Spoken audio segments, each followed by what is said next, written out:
Hi everyone! আজকে আবার চললাম কেনাকাটি করতে। নিজের জন্য না।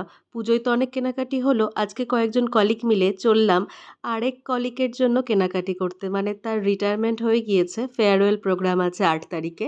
তাকে দেওয়ার জন্য গিফট কিনতে। এই মিল্টনের ১.৫ লিটারের ইলেকট্রিক কেটেলটা নিলাম। এটা ভীষণই ইউজফুল জিনিস।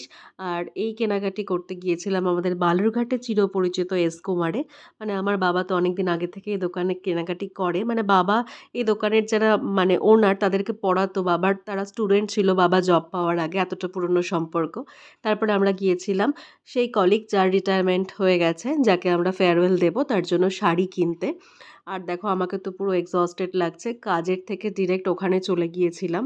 আর এই রোদ গরমে কি আর বলবো। কিছু শাড়ি আমরা ব্রাউজ করছিলাম, যাই হোক যে শাড়িটা নিয়েছি তার ক্লিপ এখানটাই নেই।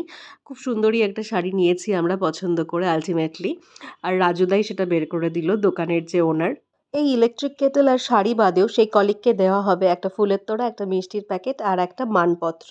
শাড়ি কেনার পরে আবারও ফিরে গেলাম এসকোমারে, সেখানে গিয়ে আরও একটা গিফটের আইটেম কিনলাম, একটা প্রেস্টিজের প্রেসার কুকার। দেখতেই পাচ্ছ, চলো বাই।